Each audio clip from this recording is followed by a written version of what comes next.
Hi there, and welcome to The Inevitable. This is our vodcast about the future of the car, the future of transportation. And on this episode, someone besides us who reports on all this stuff, a friend of mine, a guy named Sean McLain. Real journalist, real capital J automotive journalist from a tiny newspaper. Who reads those? No one's ever heard of, called the Wall Street Journal. Wherever that is. Super smart guy. I've been wanting to talk to him forever. Yeah. We talk about a lot of stuff. We talk about the book he and his colleague Nick Kostov wrote about a certain Nissan CEO named Carlos Ghosn. We talk about the subsequent documentary that came out about him that's on Apple TV. It's called Wanted. Yeah. But we also go deep on his background, how he got into the business, the different beats he covered, how he ended up in Japan. And we go pretty hard on different car manufacturers. It's one of those funny episodes where we went 30 minutes over, and I feel like we didn't even scratch the surface. So. Yeah. So it's a good one. Let's get Sean McLain on from the Wall Street Journal. Let's talk to him, and then we'll have him back sometime soon to hear from him again. So, Sean McLain. Automotive reporter. No, thank you for coming. My first question is, how many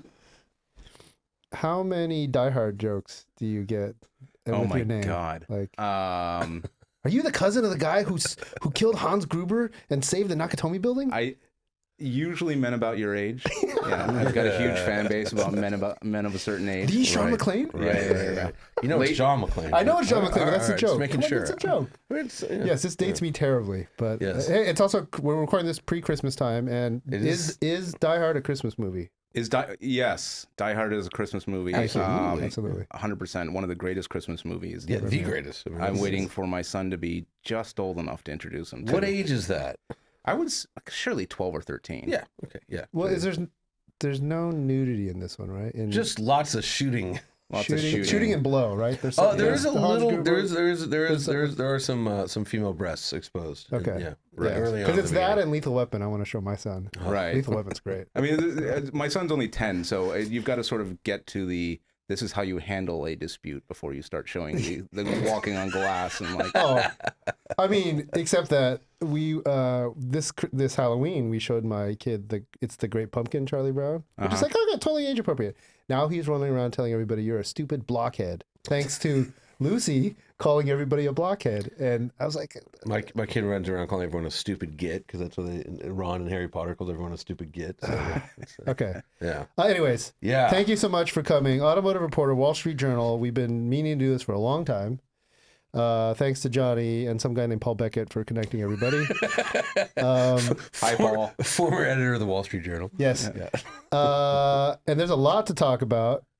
Super spicy, but do you want to go someplace to be? Well, I was going to say let's do like three reasons why he's here, and then we'll start with one of them. But so we first spoke in your backyard at a dinner party, and they're like, "Yeah, Jonny, Sean wrote this book about Carlos Ghosn," and I was just like. And if you don't know, Carlos Ghosn is the former CEO of both Nissan and Renault. Who famously was thrown in prison and then escaped Japan in a musical instrument box. That's right. And fled. And you wrote a really great book called Boundless about it. Did you guys break that story? Was that... We were the first to report the details of how he escaped.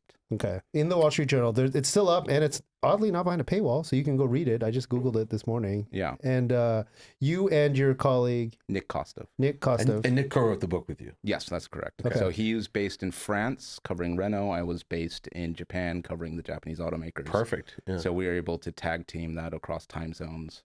A little bit like the Renault-Nissan alliance itself. Look at that. And pull it together. All right, so we'll come back to that, obviously. Sure. But then you also spent a lot of time in overseas in various countries covering automotive? Yeah, so I moved abroad to Abu Dhabi, of all places, in 2008. Spent about 3.5 years there. Then I moved to India, spent 5 years there, where I covered many things, including the auto industry, including the demise of the Tata Nano. And then I moved to Japan, where they asked me to cover the Japanese automakers. And fortunately or unfortunately, I was the man at the post when Carlos Ghosn was arrested. And so that became my job. It's like Dan Rather, just happened to be in Dallas. So Middle East, when you say you went to Abu Dhabi with the journal? No. So Abu Dhabi, oddly enough, the job came at a point in my life where I didn't really know what I wanted to do. I was studying Arabic of all things. Whoa. And a startup newspaper from a former Daily Telegraph editor popped up there. And I said, well, called Al Jazeera? No, I'm just kidding. called the National Newspaper. It still exists, a little bit different than it was, I guess, originally. But they brought over like 250 reporters from the US, Canada, Europe, and Australia, and sort of parachuted us into this strange place. And so it was a little like being in college, except we all had money at this time. So made a lot of good friends at that times. But 3 years in Abu Dhabi was a long time. Wait, so were you a journalist by education? No, I fell into this career by accident, and it stuck. Discovered I was good at it and kept doing it, and now it's been 15 years. What's your degree in? So I went to a small liberal arts college where they only have one major for everybody in Annapolis, Maryland, called St. John's College. And so officially it's a double major in the history of science and mathematics and philosophy. Have you read, what's that book I love? Sleepwalkers by... that was probably too modern for us. We stopped at probably the latest piece of scholarly work we read was probably Einstein's theory of relativity. Yeah, I mean, Sleepwalkers kind of went up through Einstein. So then, But we started with the pre-Socratics and then went all the way up to like Heidegger. So you got a degree in history and science and mathematics, but for some reason you were studying Arabic. So I studied. I don't know. I like languages, so I speak Japanese. When I was in India, I studied Hindi. I studied a bit of Arabic when I was, again, remember this was the Iraq War time. And then in college, I studied ancient Greek and French. Wow. The ancient Greek part. So how do you go from Abu Dhabi to India without having the Wall Street Journal job? Well, part of the, it's college again. I met my wife in Abu Dhabi. Okay. So she's Indian by birth, and the paper sent her to India as a foreign correspondent. I hated Abu Dhabi by that point. I was ready to get out. There's not much there. No, especially back then. It's like an airport terminal. Nobody's from there, and you can do everything in a weekend. Right. So I was in Abu Dhabi in 2011, and sounds like that's when you left. Yes, that's exactly when I left. Yes.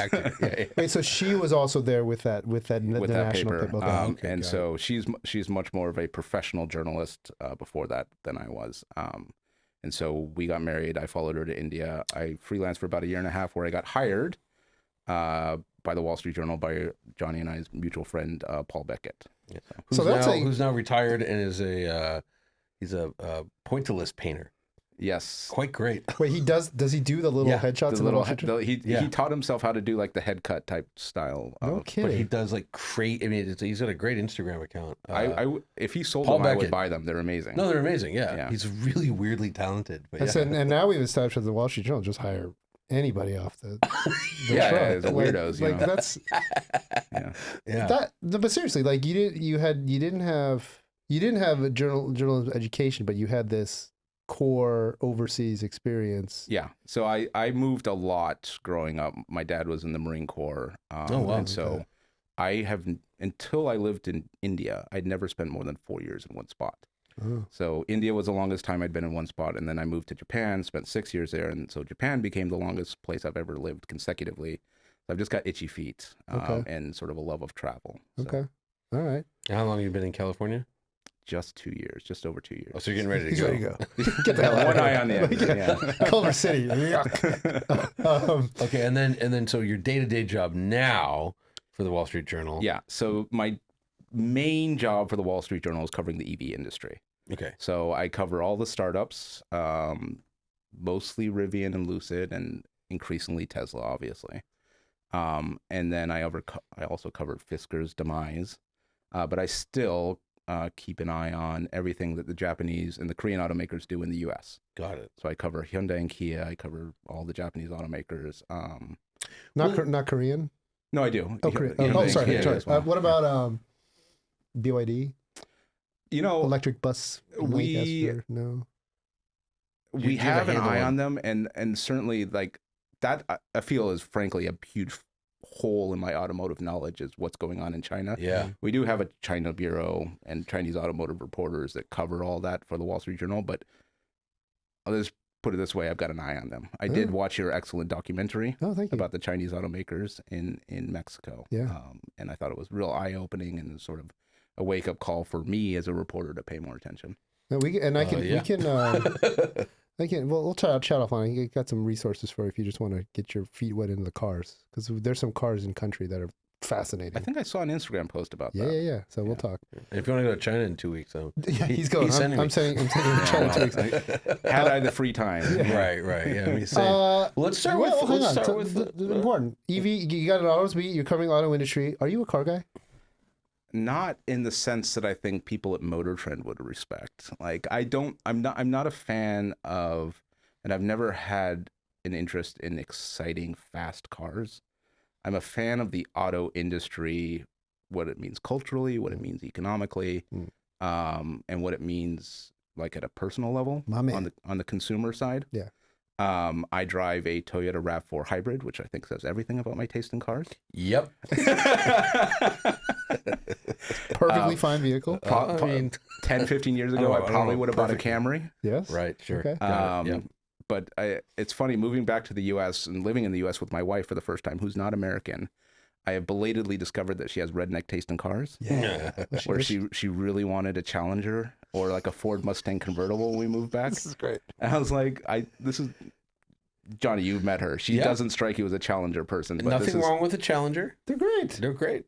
You're very comfy, Yeah. They really are. They're really comfortable. Really comfortable. Yeah. Highly impractical. Like I'm like a tool for the job type car person. I mean, they got a big trunk. Your kid's only 10. Backseat's fine. They're great. I love it. Okay, so you're exactly the kind of guy who can provide a sober take on the auto industry without being dazzled by all the silly... Jonny and I have exchanged texts. Yes. All right. Well, I want to do this. Let's start with the demises. We're going to talk about Tato Nanos. It's very interesting that you brought that up, and also Fisker. Because I know sort of what happened to Fisker, but you obviously you're more detailed. Let's start with Fisker. Sure. Yeah. So Fisker, by the way, headquarters. Down the street from MotorTrend. Like, we saw them come in. It used to be the True Religion headquarters, and then one day the big Fisker sign was up there, and then we had Heinrich on this podcast telling us all how amazing it's going to be in the Ocean. Full disclosure, we also helped them launch the Ocean. We were heard about that. We did the event for them in Manhattan Beach at the pier. It was the first time the Manhattan Beach pier allowed a car to be out there because they made some big donation, and wasn't Simon Sproul their guy doing that? Simon was there, yes. Yeah. You know Simon. Oh, yeah, everyone knows Simon. I mean, of course I know Simon. Who doesn't know Simon? Right, exactly. Nissan, Ford, right. A hot minute at Tesla. And he's Tesla. at Red Bull now. He was at Aston Martin. He's at Tello Trucks now, like you guys had on the other day. Oh, he is? Tello, yeah. He's a marketing advisor for them. Oh, he's got... Well, that's why I saw him. That Andy Palmer, Simon Sproul nexus. Yeah, because last time I saw Simon, he was trying to get me to drive that Red Bull 17 hyper car thing. How many fingers does Simon have? How many pies are they in? Yes, exactly. That's a man to emulate. Yes. Yeah. That's true.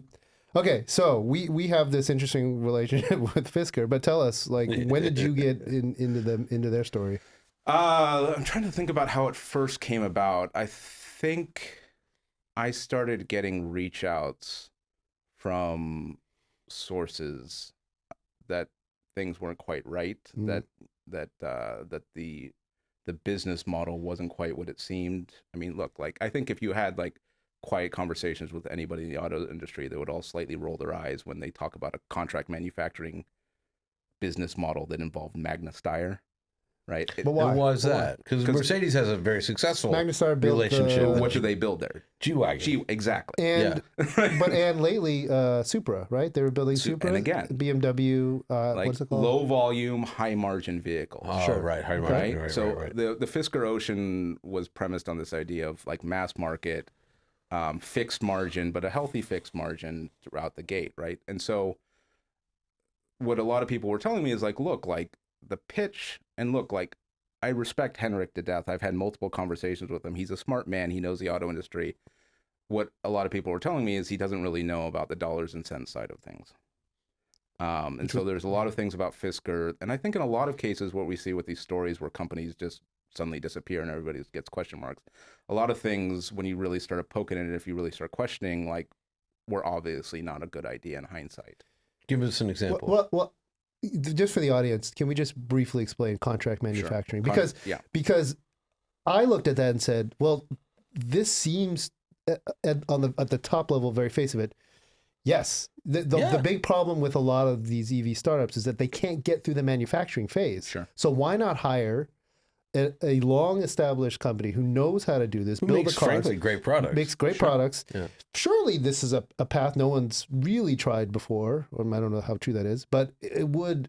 There was some point to it, or no? Right. So I guess to sort of explain contract manufacturing, Magna Steyr is probably the best example of a company that specializes in assembling vehicles at high volume with it sort of be able to guarantee a certain margin to a car maker, right? So the central challenge of making it in the car industry is you have to have a certain amount of volume to cover the cost of running that factory, right? So you have your bill of materials, all your parts coming in, you have the labor, and then you just have the cost of running that factory. Yeah. So most car factories have to run 2, sometimes depending on the car, 3 shifts, right, to be able to make a profit on those vehicles. The margin's fairly thin. The way that Fisker was going to get around it is sign a contract with Magna Steyr, try to get them to assume the risk of making money on those cars, and they have a sort of fixed margin. They buy it at X thousands of dollars above the wholesale price, right, and then they flip it on, and then they become like a middleman. That was never Fisker's long-term goal, because Fisker also, when they ran the math, realized that this is not a long-term solution. It's a solution right out of the gate. And look, they're not the only ones to try it. The car industry does this all the time, whether they're rebadging each other's cars, right, whether they're building in different locales. But it is never the long-term solution to success for a car industry. If a car company, say, let's take Renault, Nissan. If Nissan wants to come into France, they might use Renault plants, but if they actually want to sell 300,000 cars, they build their own factory. Right. Because that's where the money is. Right. So I think Fisker's challenge was multiple.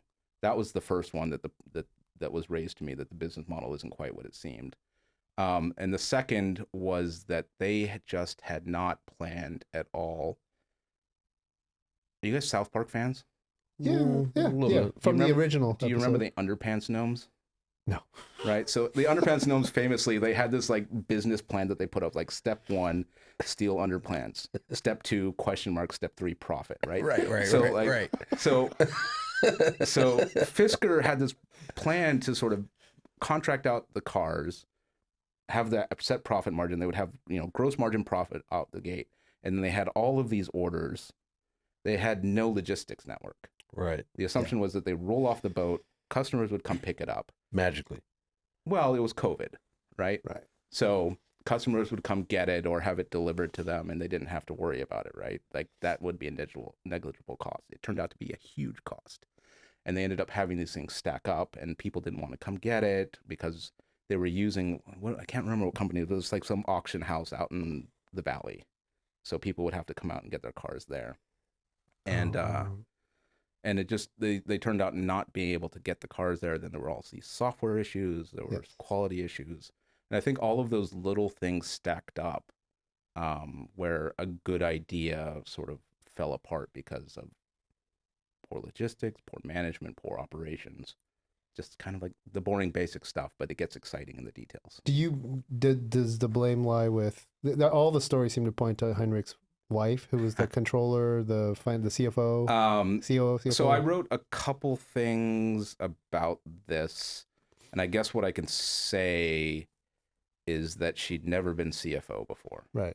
Okay. And she'd worked in investing, never on the finance side of business, right? Yeah. So there's a difference knowing how to structure complex sort of loans and deals, and another thing, making sure the income's coming in, the revenue's going out, the costs are covered. But like what I don't get is like he had Fisker before this, which did the same thing. It did not work. Right. You would think he'd be like, all right, I know all the pain points.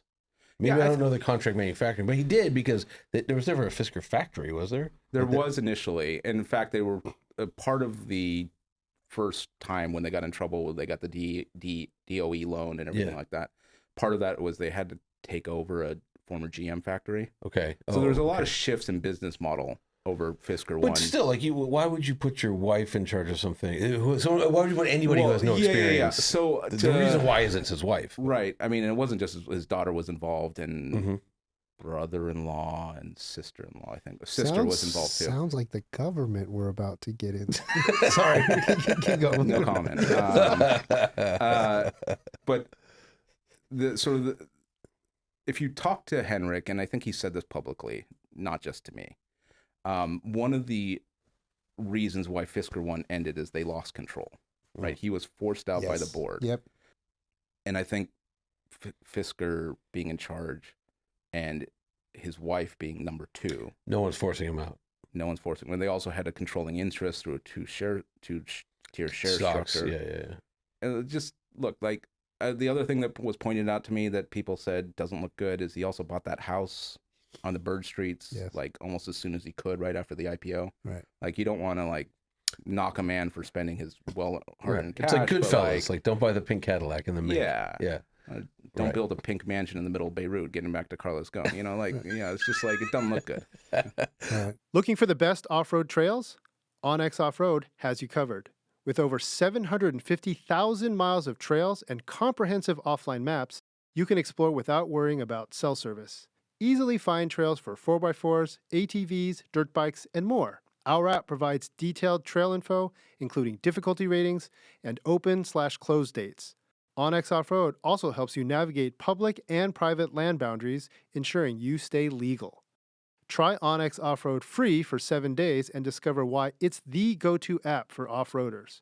Download now. But real quick, I heard a lot of they were getting checks and there was no one at the company who knew how to cash checks. There was a lot of turnover. There was a lot of chaos. They had trouble tracking where the payments were coming from and which cars they were being tied to. Yeah.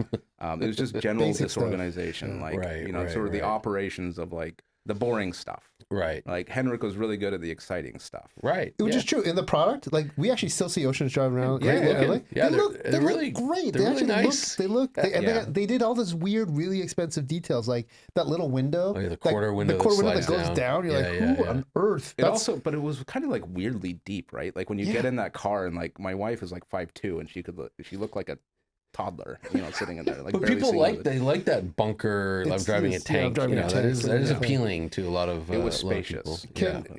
Can you, for the audience listening, like I think this happens a lot in this podcast where people just poop all over like Tesla and Elon and manufacturing in a tent for a while, and then look at Rivian, their stock's plummeting and they're getting a bailout from the government for this much money. And can we just say, building cars is really hard. It's really hard. It's the fixed cost, all the stuff you got to go through. Like these are smart people. They're passionate people. Yeah. They can get other smart people to invest money into these things. But the amount of cash you are lighting on fire to get these things off the ground is insane. That's why the legacy manufacturers are entrenched and have these huge advantages. Too big to fail. Yeah.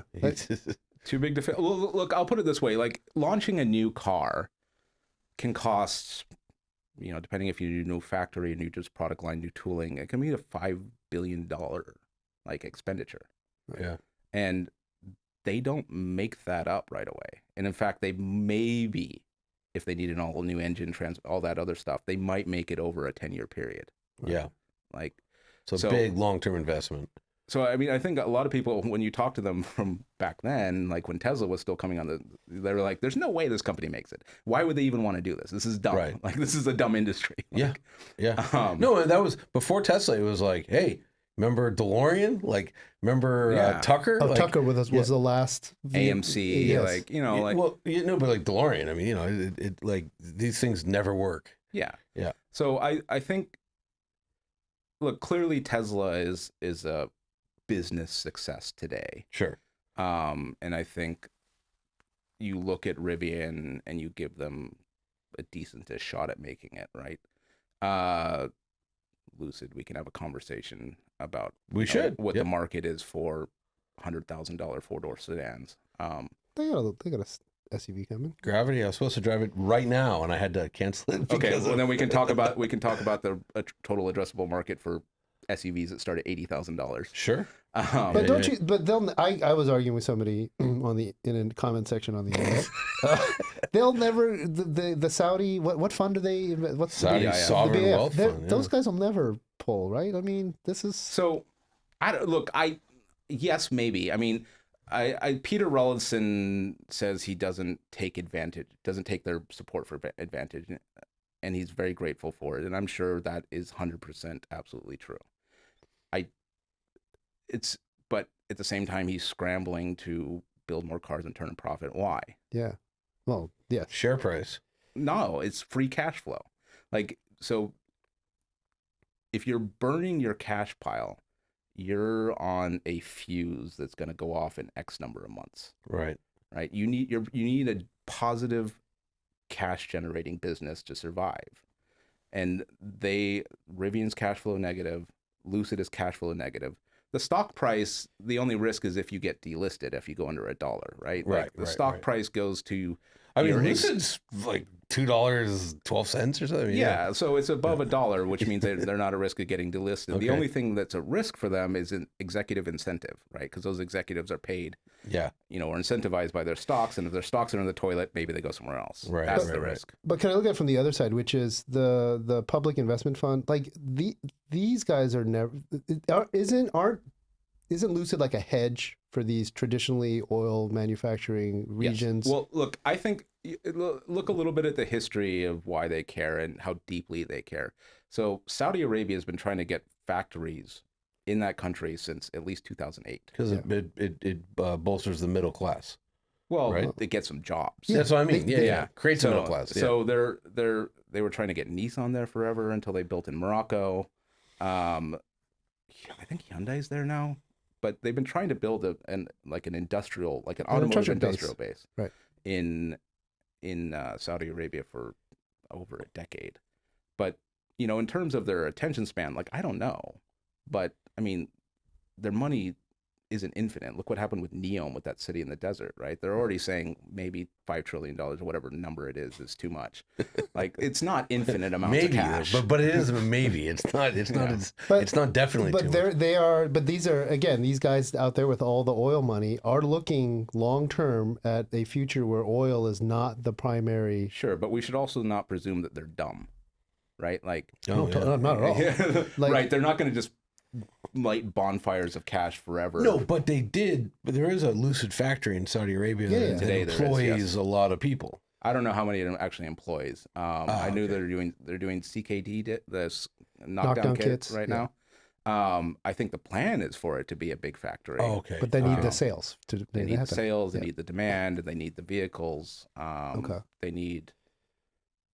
I mean, look, they're coming out with the midsize eventually. Yeah, but sooner than later, apparently. Yeah. Well, I mean, look, I've been asking Peter every time I meet him, don't you feel under a little pressure to bring out the midsize? And he's like, and then suddenly he's in a hurry. But yeah. Okay. Let's so I think we got Fisker. Let's go from a startup to an established player. Sure. And let's talk a lot about Nissan.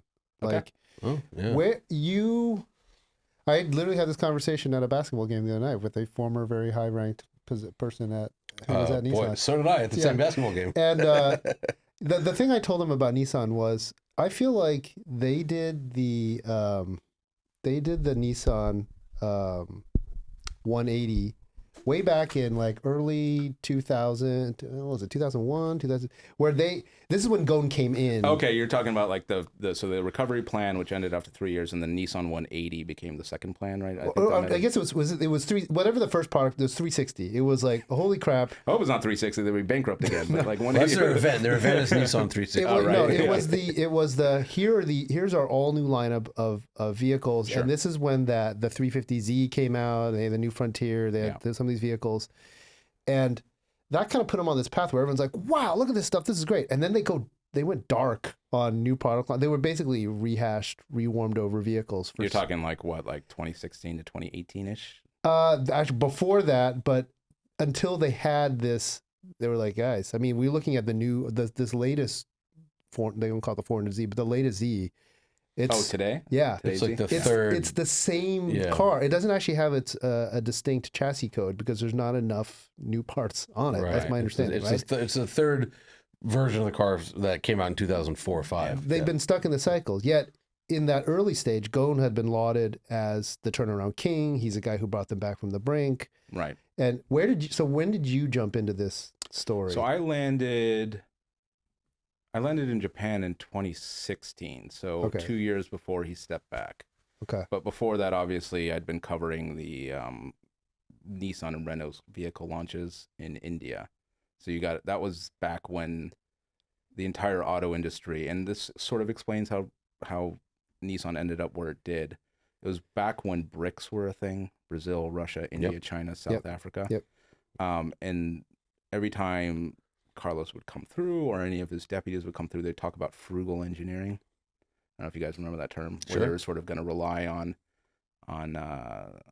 sort of engineering principles and design language from emerging economies to sell vehicles to the next billion customers in the middle class. This is how Nissan relaunched Datsun. I was gonna say Datsun right? launched in like and we were like 16. losing our minds, like this would be great, and they're like, these are like These are not gonna be great. second world. Yeah. Did you ever sit in one where they had the No. shifter in the dashboard? No.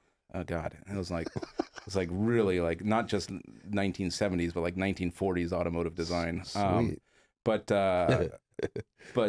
so that's where a lot of the money went, right? So they built out factories in the Southeast Asia, in South Asia, and in South America, and it wasn't just Nissan, but Nissan was very aggressive at this time trying to capture that market share because there's, all this greenfield potential consumers out there. Yeah. And so you saw from Toyota, from Honda, from Ford, Suzuki, like sort of a lot of sub $6,000 vehicles suddenly pop up. And that costs money. I mean, even if you're sort of this massive automotive OEM, you're building new factories, you're hiring people, you're building a supply chain. The bill of materials is small, but the infrastructure costs and the labor. You had model bloat, right? So you had your sort of emerging market models, and then you had your global models, and you can't really sell both unless you're Ford with the EcoSport and you try to bring it here, right? Boy. Well, that's a sign of how it didn't work, right? Right. So there was a period of I've just driven one. That was the boy. Yeah, it's a sign car. like from 2011 to I don't know when I put an end to it, maybe 2015-ish, 2016-ish, where they sort of made big bets on that, and that sucked up a lot of R&D and like not even just the money, just the attention of your R&D and engineering team. Sure. Right. And so at Nissan, a lot of model development for the U.S. and for Europe, I think, kind of got put on the back burner and delayed just because they didn't have time to work on it. And so I think that's what happened is you started to see like a lot of black holes and, sort of models became longer in the tooth. Frontier. And they might just get a fresh, refresh. Frontier, like the Frontier. it's the same. I mean, it's a newish transmission and engine, but it's the same old Frontier. Good truck though. I mean, yeah, and I think that's what, like the Z, the Frontier, like stuff like, I mean, the Tacoma. Like if it ain't broke, don't fix it. Sort of they paid attention to that. And I think you're still only just now seeing most car makers who competed in those emerging markets sort of have their product cycles and their R&D budget sort of recover from that cycle. Right. I mean, like the car industry famously works in 5-10 year cycles, but really like you should be looking like it's multi-decade, like because you've got these broad plans that require you to march in a certain direction. And moving that ship like requires you to develop new things, which take time to get into. Like it's. And this is why even with the Trump victory, like all the OEMs are like, can we keep making EVs or keep our plans because we don't want to go away from that. Like everything. I mean, Honda said they were going to stop making engines, right? Yeah. Like, world's largest engine manufacturer. Right. Well, let me tell you, that rippled through Japan and the engineering core. Yeah. And they still make engines today, right? Because it takes time to shift, and they would rather not shift back. Totally. Right. Okay, so we should just get to your book and movie. But let's also set it up that we are probably not going to go all the way into it because this fine young man wrote a great book that's sitting on my Kindle as yet unread, but you read it. Oh, I read it. Yeah, I read it. And there's a lot. Documentary. Thank you to you two and my mom. Yes. How long's the documentary? It's a 4-part miniseries on Apple TV. Okay. It's done by the folks who did the Netflix Drive to Survive series. No kidding. Okay. And the Ayrton Senna documentary and the Amy Winehouse documentary. Yeah, those are great. Little people you never heard of. There are lots of great talent that make me look good on screen, which is nice. Those of you watching on YouTube will realize what a job that is. Our producer is smiling to himself over there. Uncaringly. What's it called? Is it also Boundless? No, it's called Wanted: The Escape of Carlos Ghosn. Okay. And so tell us. Let's go do the Ghosn story. It's so fun. Sure. I will just say 3 years of my life, so yes. And I will just say, when I met you, I think the first real thing I said to you when I learned you wrote this book, I said, "So, guilty or innocent?" I remember you very Buddha-like. You asked me, did he do it or was it all a setup? And you said, you were very calm. You said, 2 things can be true at once. Yeah, both things can be true at the same time. Yeah. So I think that was the most fascinating part of the story is as we sort of peeled back and just to sort of set the stage of like how little we knew at the time. The night he was arrested and possibly for like the next 24 hours, it was a scoop if anybody was able to figure out if Ghosn thought he was guilty or innocent. That's how little information was getting out. So that was a starting point. And as we sort of dug in and peeled back the layers of the onion and got people to talk and share information and documents, just the sort of breadth and the length of the things that were out there that, I mean, it was everything from accusations that he was using company money to buy Cartier watches for Russian oligarchs to like petty stuff where people were complaining that Nissan bought all his suits and his iPhone cables. He didn't spend his own money, to basically Carlos Ghosn living rent free in 4 or 5 different houses around the world. Right. And using the private jet for personal stuff. And then the big one was an accusation that he was funneling Nissan and Renault incentive money through a distributor in Oman back into his own pockets, with which he bought a $12 million yacht, and among other things. So, but where can you set up where Nissan was at this time and where he was? Because he was already announced that he was going to be leaving. Yeah. Nissan Renault, the public facing statement was like, "We love each other. Things are going great." Sure. But internally, it's like, So Nissan and Renault had been in a marriage of convenience, for 20 years, since 1999. And Carlos Ghosn had been CEO of both Renault and Nissan since 2006. That might be off by It's about right. It's about right, yeah. And throughout that entire time, Carlos Ghosn was always seen as the great defender of Nissan's independence. Yeah. Right. Renault had always wanted a merger, or an eventual merger, and saw themselves as the senior partner in the relationship by virtue of providing all the cash that brought them together and saved Nissan. Right around the time that Carlos Ghosn stepped back as CEO and became just chairman at Nissan, his tone started to change, where people started asking him, and you can go back and go watch Bloomberg TV, you can watch CNBC. People started asking him, what is it true? There's going to be a merger. Is a merger the right answer? And he's like, well, you can never know what happens in the future, right? So the tone started to change, and people within Nissan started becoming nervous. And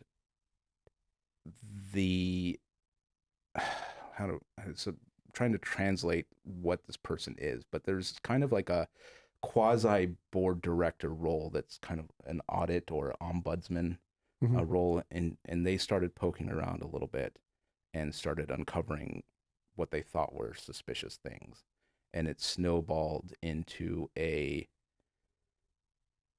secret investigation into Carlos Ghosn that uncovered large amounts of things, of which a small portion of which turned into the criminal charges against him. And the criminal charge, if I remember from your book, stemmed from he had a big for Japan salary. It was not big compared to like Rick Wagner. Yeah, so that was the first charge, and I think that was what confused everybody at first, right? So there were 3 criminal charges against Carlos Ghosn. The first, I'll explain the first 2 that I think are fairly easy to understand. One was the funneling of money through an Omani distributor. Yeah. The second were fees paid to a Saudi businessman for consulting services. Who was his like buddy or something? Well, right? the explanation was always came back to Carlos Ghosn's pocket somehow. Okay. And then the big one, which was the first one, which was the only one he was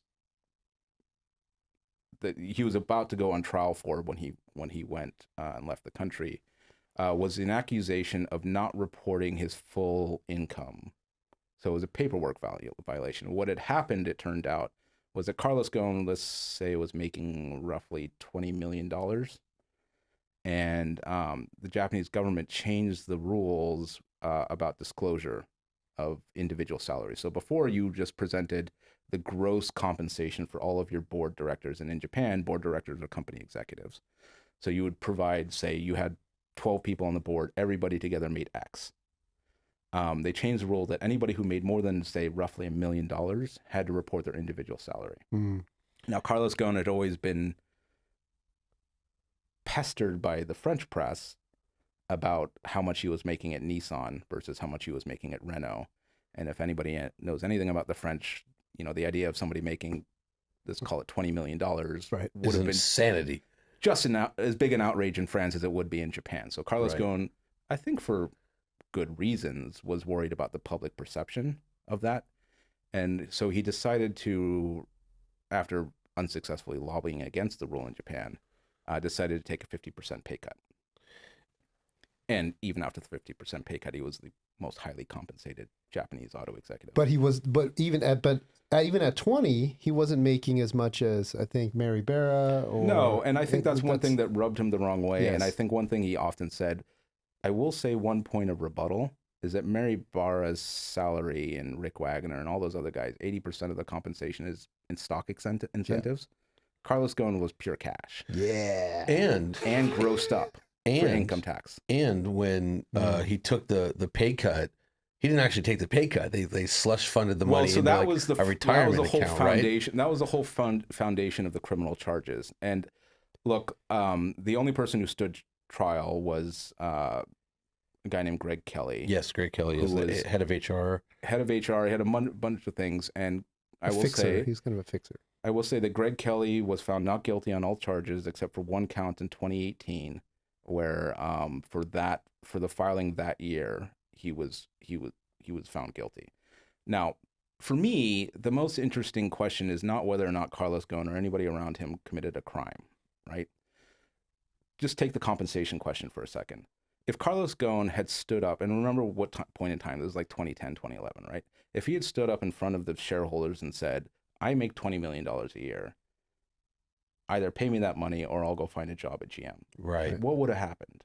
They would have paid him. They would have paid him the money. Right. Right. So, because it's important to point out, part of the reason why you wrote the book and part of the reason this whole thing was such a huge scandal is that for a lot of years he was like a god in Japan. He had manga books written about him, like miniseries. Like he was on par with like Sergio Marchionne. He also was a non-Japanese person who got the big job, and which look, is that's like, what was like. Look, like any good story, yeah, like gets me excited. But what the big question, what really drove me to report out the story, was that essential thing. He was a titan in the industry. He was a shoo-in for the Automotive Hall of Fame. Right. He had a 40-year career.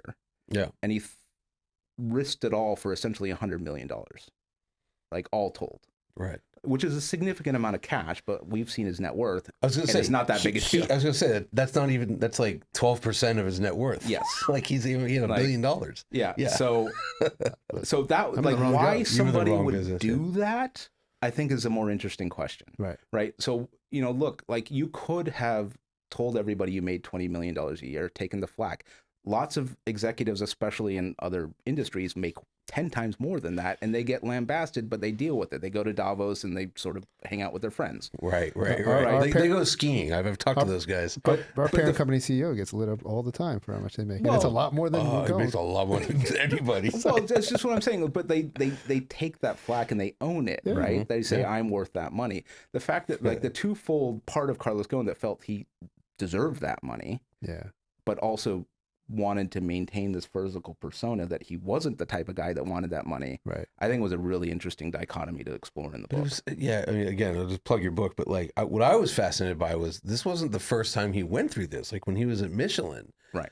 So he goes to Michelin Brazil and like does a great job. Yeah. And then they put him in the U.S. and they merged with, was it Uniroyal? Yes. And so he's got to fight. He's suddenly all these guys working for him that are making $1 million a year. He's making $100,000 a year, and he's talking to the Michelin president owner. Yeah. And who's like, hey, you should pay me more. And the guy's like, no, 100,000's enough. Yeah. I mean, Francois Michelin, famously very French, drove a Deux Chevaux, like Citroën Deux Chevaux.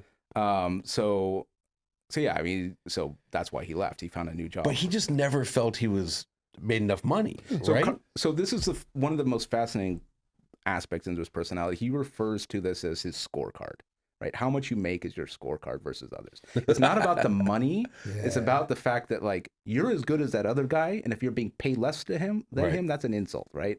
So money is an enabler of a lifestyle that he wants to live, but most of all, it sort of is a recognition of like your accomplishments.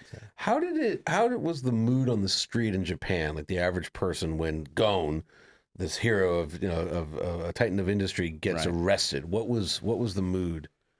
I mean, I would say so. There's a certain sort of statistical size where stereotypes become accurate. Yes. Right. And I will say, generally speaking, in Japan, if you're accused of a crime, people usually assume you did it. Yeah. And I think what was so egregious about Carlos Ghosn's crime is that it wasn't just like fraud; it was selfish fraud, like hurting the company for his own personal gain. But again, the slush fund. I mean, take the Saudi and the Oman part out of it. Like the slush fund, the big piece of it, the $70 million that he was going to get it when he retired. Didn't Nissan think that up? Like, wasn't that Nissan's plan? I mean, look, I think there was a circle of folks that knew about it at Nissan. Yeah. And certainly at trial, various levels of knowledge were expressed. But I don't think that so much matters, right? Like ultimately the buck stopped with him, and like I don't think anybody who's being honest would characterize his authority at Nissan as anything but absolute. I mean, the guy was a rock star at the company, and in the country. Did you ever interview him directly? Yes, many times. I very famously showed up 15 minutes late to an interview with him, and if you've ever met him, you know how punctual he is. And did he roast you? Yeah, a little bit. I was very lucky to get a second interview. Is that at an auto show or at an No, it was at the headquarters right around the time where he was stepping down. Oh wow. Yokohama. Yeah. Yeah. Okay. Yeah. Big building. I couldn't imagine being late. Why were you late? What's your story? Come on, man. Well, and the thing is, in Japan, you don't even have an excuse. You can't even blame public transit. Right. It's like miscalculated how long it would take me to get from like central Tokyo to like Yokohama. Ooh, you must have been sweating bullets. I sprinted. Yeah, wow. Sprinted. I've met him. He's an intense dude. Intense dude. Yeah. He's just that look he has. He's got the eyebrows. He's the ultimate communicator. One of the best things, well, most annoying things I will say, but like best personality things is he can speak in 3 consecutive sentences. So you'll be interviewing him and you're taking notes, you're taking recordings, whatever. You're like, this is fantastic. This solid gold is exactly what I need. You play it back. You're like, none of this is quotable.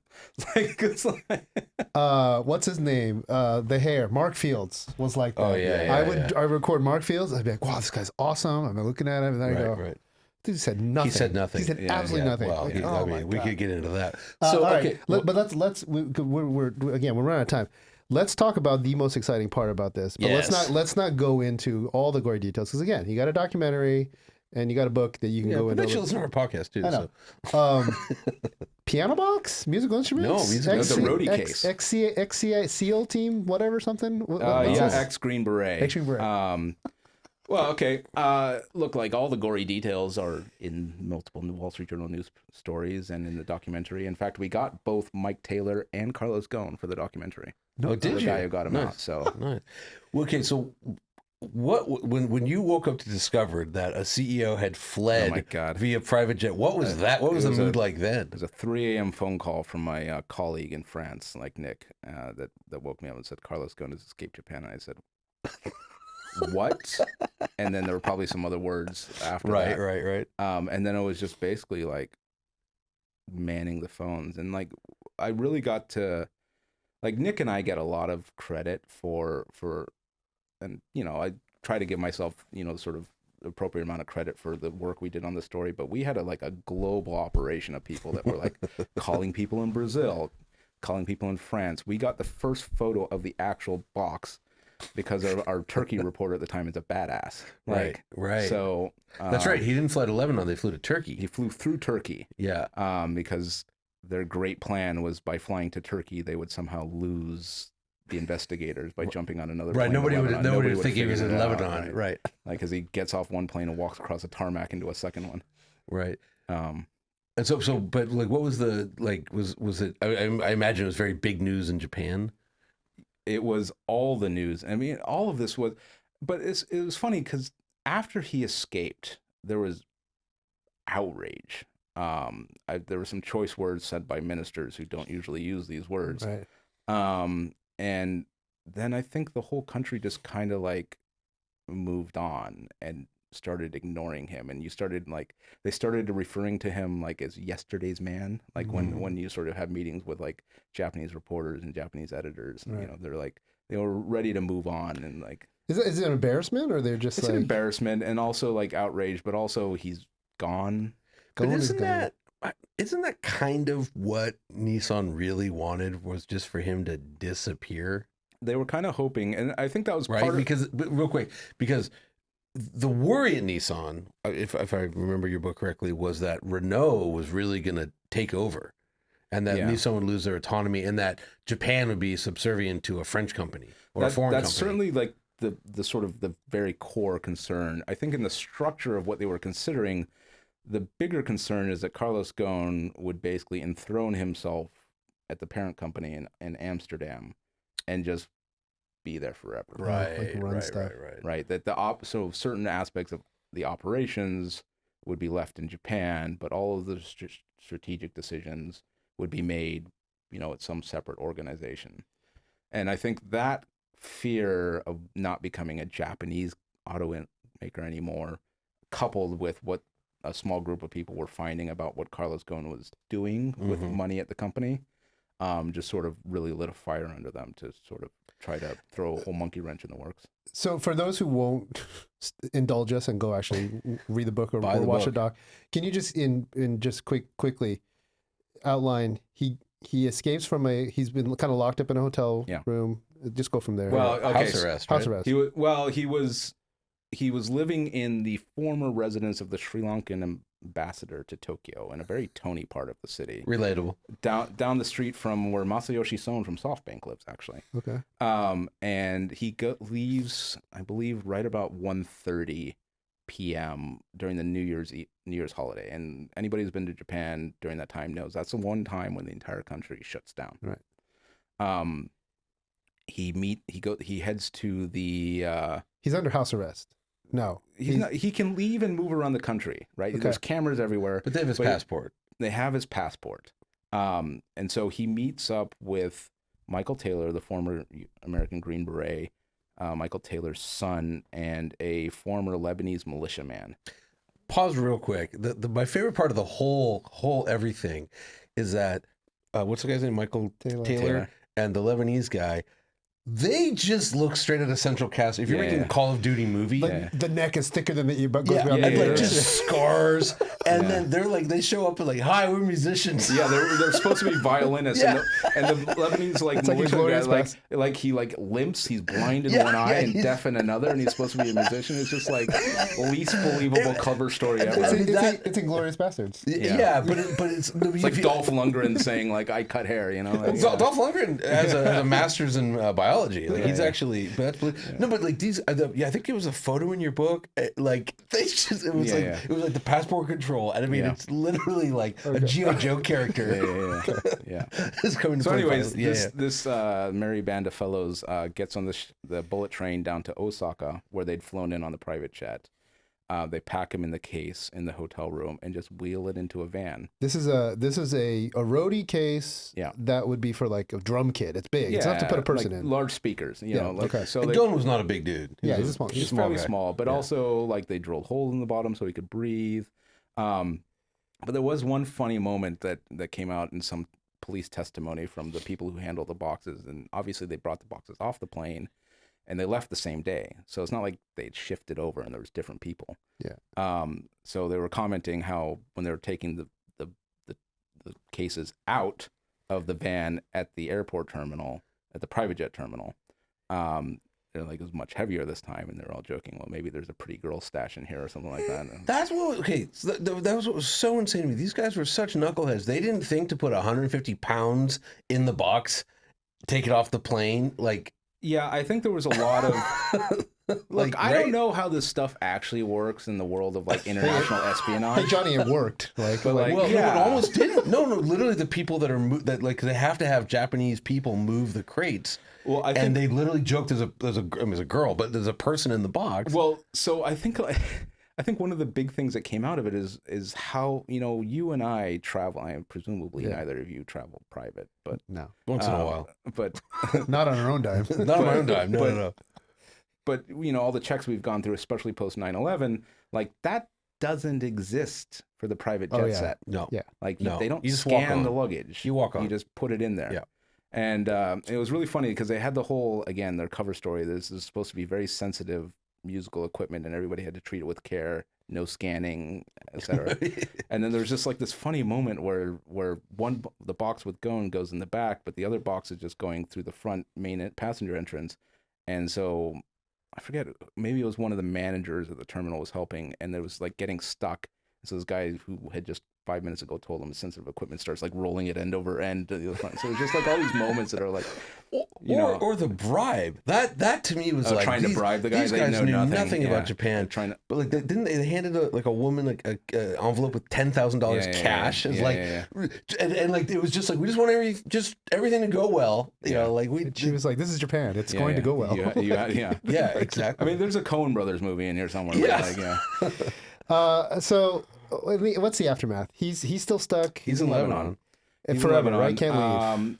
So his yacht, which he named Shacho, which means company president, is still in Lebanon. Right. Top boss. Has been, I think last I heard, had been renamed to Twig, which is also a subtle Ghosn connection because Ghosn means branch in Arabic. So that's, last I checked, still in Lebanon. His house is still in Lebanon. I haven't actually asked him or his people lately, but I don't think he lives in the $19 million pink mansion in Beirut that Nissan built for him that he went to live in. I think they fought over that and Nissan won, but Ghosn has a lot of property. So. No, so did you talk to him after the book came out? Did he read it? Is he upset? Is he mad? Does he send you an email, a text? I never, and let's be honest, after 3 years of dealing with all this, I've never asked him what he thinks. I've asked other people connected to him and that know him what they think. I don't want to know. Oh, why not? Well, I, as a journalist, try to be objective, but also treat everybody fairly. And I think I did a good job. But when something like this happens where he clearly has like a strong opinion about how he feels about it, like, I don't want to feel bad about that.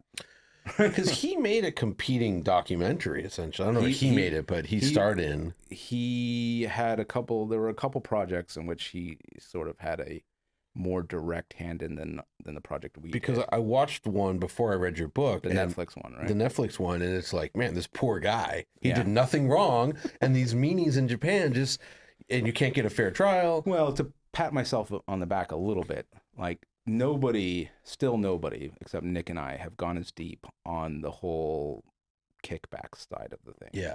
Nobody has managed to dig in as much as we did, so they didn't have the information, right? Like You guys had a lot of information. Yeah, I don't know if I can disclose what you told me you have of his, but I was like, whoa. Well, I mean, I think, for example, we had like a lot of his. We know for a fact that like when he was working on the the merger between Renault and Nissan that he had sort of calculated his net worth, and it had worked out that the merger would have made him a billionaire. Right. So I mean, we got more than I've ever thought we could get, and more than I probably will ever again, because just the level of reporting we were able to dig in at a moment of crisis was, I think, like unparalleled at the time, and also kind of extraordinary. Okay. It was made the book about, it was already a great story, but it made it extra fascinating just to have like, there's so many angles and so many ways into the story. Right. Let me ask you, with real quick, with almost the $1 billion that he had, does he still have that, or was it? I mean, I his think account frozen? I think that is a bit of a question mark. I know that they froze several accounts of his, but he had money all over the world. Now, the difficulty for him is Lebanon has pretty strict capital controls. And what that means is you can bring money in. It's really hard to bring money out. And there are in the Middle East something called Hawala networks, which is sort of a network of money traders where you know a guy in Lebanon who owes some guy like, I don't know, $2 million. And you sort of work it out with money exchange, and he gets some money in wherever, Dubai, and you take out the money in Lebanon. So there's ways to go. I don't think he's hard up for cash. Okay. But he can't leave Lebanon, right? He can't leave Lebanon, but I think worse than that, like this is not the retirement he had set up for himself and retired. Yeah. He was going to be, the greatest titan of the automotive industry since Sergio or Lee Iacocca, right? Right. He was going to go to Cannes every year as he would go up and down the Turkish Riviera in his yacht. Like his kids had all these businesses, and, he was vacationing. His mother was getting older in Brazil, and I don't know if she's passed away, but she was very old. And so I think that the fact that his legacy has been destroyed the way it is, I think that hurts most. But it's also the most compelling question is like, you knew that beforehand, right? And you wagered it all on this. Hubris. It's ultimately hubris. Hubris and greed. Yeah. All right. So it's the book. It's on my reading list for the holidays. Boundless. It's a weekend read. And what's the documentary called? It's called Wanted: The Escape of Carlos Ghosn. It's on Apple TV. Apple TV. The Boundless: The Rise, Fall, and Escape of Carlos Ghosn by Nick Kostov and Sean McLain. We got a little time left, just a little bit. I'd like to go lightning round on a couple of questions. Let's do it. Around because you are, again, Sean McLain, no relation to John McLain, automotive reporter, Wall Street Journal, covers a lot of the startups in the U.S., long history covering Japanese auto industry in Japan, and of course a lot of the other Asian manufacturers. First question, who is not going to make it in the auto industry? Don't say Fisker. Who are you worried? Who are you worried? I'm talking first for legacy car manufacturers, the ones you know really well, and then some of these startups. So I'm going to describe a type of car maker, right? Okay. So the type of car maker that's not going to make it is one who can't make money on their cars, and two, hasn't found the niche, right? There's a lot of established car makers today that are indistinguishable from one another, that have had issues keeping their product fresh, making money on their cars, and that describes quite a few car makers today, including European car makers and European car brands. And it also describes startups. Startups are a bit more pressured because, like I said, negative cash flow. More money is going out than is coming in, and they're burning through their bank balances. So the average car loan today is 7% interest rates, which means people who could afford a $40,000 car, during COVID can afford $28,000, $29,000 today. Like that equation is going to continue. And if you can't hit that mark and you can't make money doing it, you're dead. You want to call him out by name? No. Okay. All right. What did Mazda ever do to you? Sorry, go ahead. Specifically, I just had one question. I would assume you spent a lot of time covering Toyota and Akio. Yeah. Is it fair to say, like, holy crap, like, what are they doing? Like, they've really seemed to focus on performance and styling and getting, like, bringing all these weird, like, Gazoo Racing, GRMN, collapsing all of TRD under this new GRM and things, which all seems to lead back up to Akio, who's no longer leading. It's Koga, right? Yeah. Is that a fair? And then, like, and their whole. Oh, we can build 9 hybrids for every one battery electric you other guys can do. Okay, so any of this make sense? You have to sort of think of Toyota, over the long term. So back in 2015, 2016, like Akio Toyoda basically said to his people, no more boring cars. And that's why you ended up with the weird looking Camrys, the weird shark face on the Lexus, and these Siennas that look like Supras. Siennas that look like Supras. And what is that, like the tiny little Toyota SUV that has a weird door handle up high? CHR. The CHR. Coupe High Rider, baby. Coupe High Rider, which I remember going to that product reveal, and they said the design theme was sexy diamond. Yeah. It was very un-Toyota. Very Japanese. And there's a Lexus version, the UX, which is the worst Lexus ever. Oh, come But on. I think we've gone from that, where they're lowering Camrys down to make them sportier, to obviously the design has shifted and the intent of the vehicles has shifted again. The hybrid thing, I think they're serious about.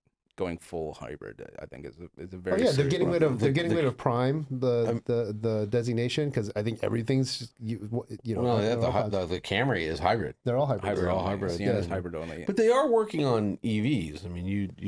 Yeah, and I look like not for tomorrow, but like I think the EVs will come, but for Toyota, like Toyota is a deeply rational, business-minded. Like they are not swayed by trends at all, which is why Akio had to say to them bluntly, "Stop making our cars so freaking boring." Right, right. So they'll come up with EVs, and they're going to be slower than everybody, and they don't care. Right. Okay, so you're saying it isn't, because my whole thing is, wow, Toyota really got caught with their pants down on that's EV. purposeful. No. Oh, okay. So Tesla's a trend to them? Look, I think what they did. So one of the most eye-opening conversations I ever had was in Toyota City with a battery engineer. And this was when the first generation RAV4 Prius Prime came out, right? Where it had like 15 miles of all-electric range, something ridiculous. It was 15 kilometers, 7 miles. Yeah, it was really low, And he presented me with a massive spreadsheet and charts that said, if we made this battery any bigger, we would be adding battery just to carry the battery. This is the optimal size for the fuel efficiency, emissions, to be able to travel. Like this is the biggest we can make it with today's. So as a Rivian driver, you're aware like there are diminishing returns to range the bigger the vehicle gets and the bigger the battery pack gets, right? So that's how Toyota thinks about things, right? Like what is the most efficient, most cost-effective thing for our customers, that sort of has returned to us, and that's the starting point, right? They're not going to come, but saying that, they also make Forerunners, so I'm a little confused. But but yeah, I think that shapes their strategy. So okay, I got two then bigger picture questions. Is it because part of my thesis on why Japan Inc. on the car side has been slow to adopt battery electrics is that battery electric vehicles represent in a way simpler from a manufacturing perspective, from a cost, from a bill of materials way to manufacture, especially if you're only BEV, you're not doing PHEVs, you're not doing ICE, right? And as lithium prices drop, you don't need an engine plant. You don't need to test these engines. You can sell them all, the whole thing, right? And Japan Inc. is not going to go that way. In fact, they want to. We want two systems. We want every car to have both a battery system and a complex energy system, because overall, like in Germany, the auto manufacturing it's a jobs program. Yeah. It's a fundamental pillar of the economy. IG Metall is freaking out that all of these guys need to learn how to build EVs, and entire categories of jobs are going away. No more piston plants, no more camshafts, no more O-rings. The cafeteria that supports those guys, that goes away too. You know why? Because we're just building batteries and motors. Yeah. There it is. Is there any truth to like why Japan or Germany would want to slow walk? Look, I wouldn't say it's a why. It definitely informs their decision making. Like it is true that Toyota has famously said we're going to maintain X million jobs in Japan. Yes. And to do that, you need a certain amount of production base. The reason why Nissan and Honda are talking to each other, two dramatically different companies, would be talking to each other right now, is because they need a certain percentage of volume to justify having a supplier base and a manufacturing base in Japan, right? So they are conscious about not losing those jobs. That is a big decision. However, if Toyota thought that they could build and sell 5 million EVs, they would do it tomorrow. They would do it tomorrow. Yeah. And their Denso and Aishin and all those other companies would adjust as necessary. You were telling me that you went with Toyota and they were tearing apart a bunch of EVs. Oh yeah. I went. It's outside Michigan. Not outside Michigan, in Michigan, outside Detroit. Yeah. They have this whole, and look, a lot of car makers have it, but it's really fun. We went. We sent Frank. Marcus went. Yeah. But it's where they sort of do the crash testing of their cars, do the crash testing of the competitors' cars, where they tear them all apart. Right. And it's like going to like a grocery store where every single competitor's vehicles was sort of laid out like vivisected on racks. Yeah, sure. And it was just really I don't know cool. what grocery stores you're going to. It's like a butcher shop. Yeah. What you're saying. Okay. Well, you got the side of beef. You got They're different in Japan. You got the chicharron. It's the wet market of cars, right? Okay, I got you. But yeah, they had Lucid Airs, they had Rivians, they had Teslas. They had all the Koreans laid out there, like on racks, just sort of like looking at it. And what was their take? Yeah. Yeah. What was it? What were they impressed by? What were they? They were really impressed.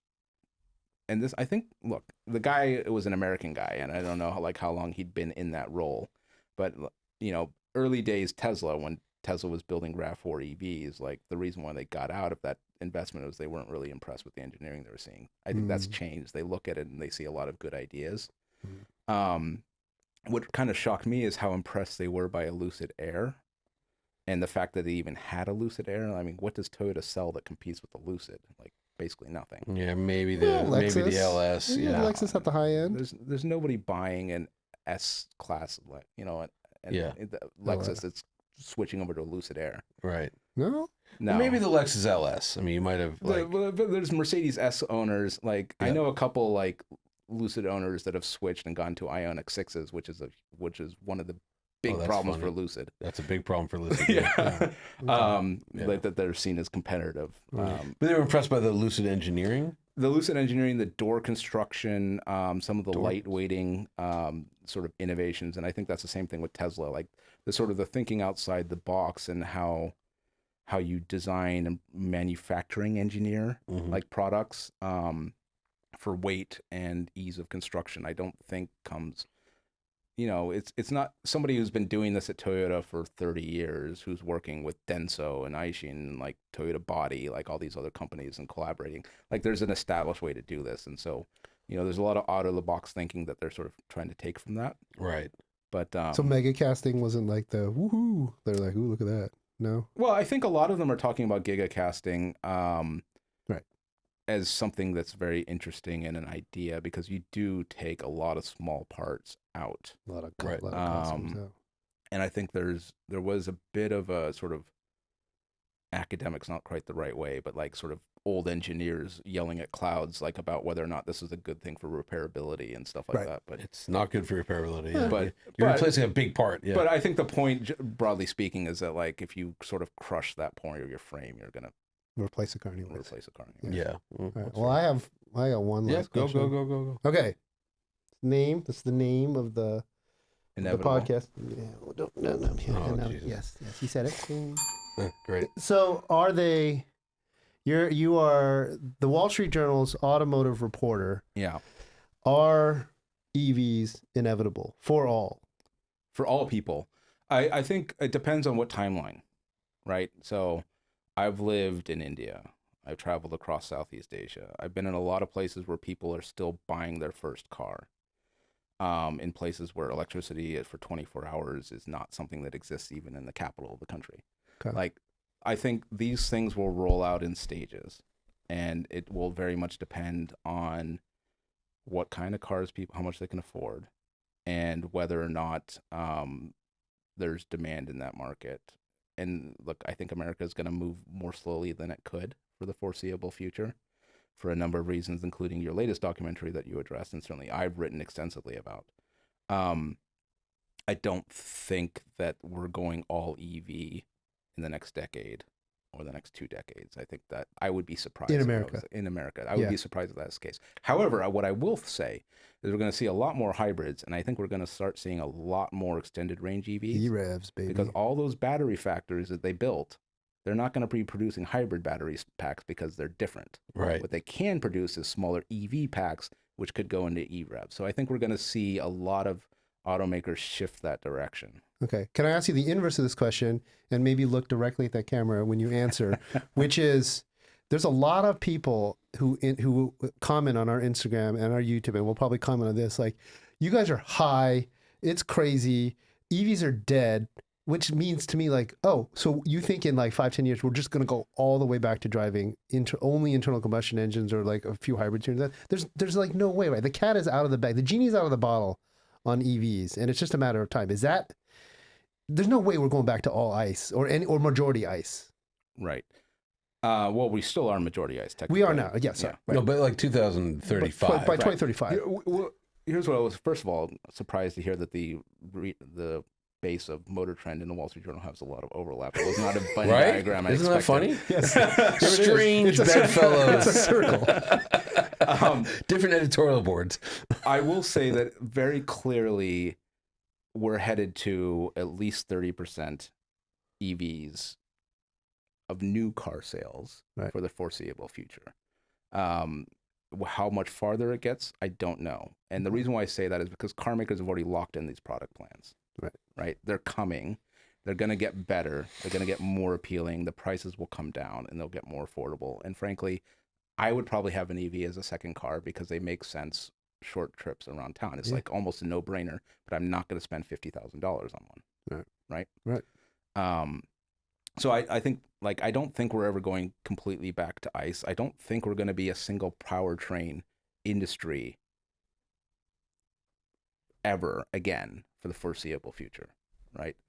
Diesel may go away, but I think we're going to see increasing hybridization. There's going to be increasing diversity in powertrains. There's going to be a lot of innovation in powertrains. It's kind of like the most wild west we've seen the auto industry since the birth of it, right? Yes. Yep. Like, it used to be different types of gas engines, and you're going to see a lot of resurrection of those old weird gas engines. Yeah. And so there's going to be a lot of experimentation, and a lot of people are going to get it wrong, and it's going to be very painful, but it's going to be interesting. It's a super interesting and exciting time to be covering. What do you think, though? So U.S.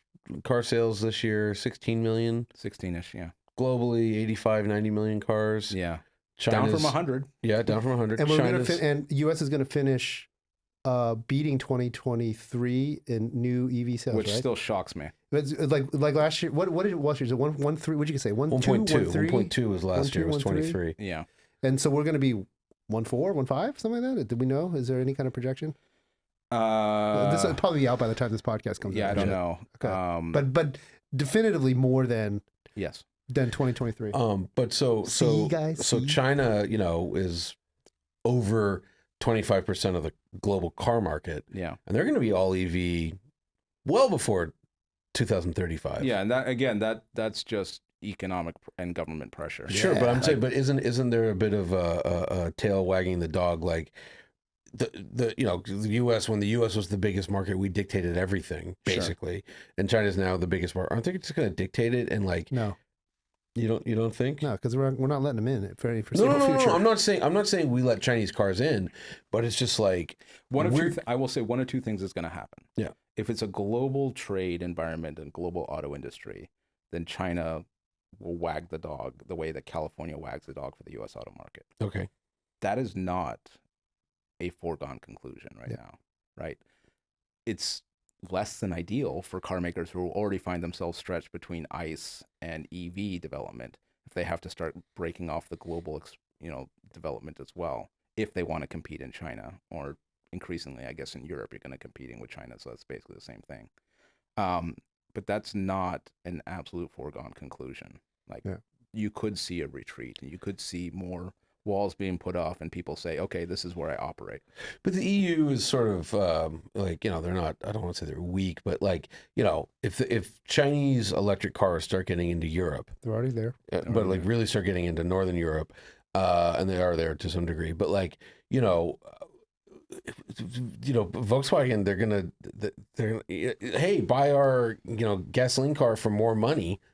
It's just going to be, they're going to have to come out with cheap EVs. The rest of the world. I mean, look, like, if that happens, I think a lot more people will buy EVs everywhere, because right now the today problem is that the proposition with EVs is that you're buying a more expensive, less convenient vehicle. Yeah. Right. Right. But with the Chinese stuff in Europe, it's cheaper and because I don't know, smartly, stupidly let them in, and then look at this, and now they're starting to throw tariffs around. Yeah, like we are starting to drop. Look, tariff I bombs. think I don't know exactly how Europe is going to go. I mean, to a certain extent, like Europe doesn't have a choice. They've already relied on Eastern Europe, you know, to build out their industrial, like cheap, affordable industrial base. If they need to rely on China, then people are going to buy it, and the Chinese will figure out ways to sell it at a profit if they need that outlet there, right? It'll happen unless you absolutely ban them.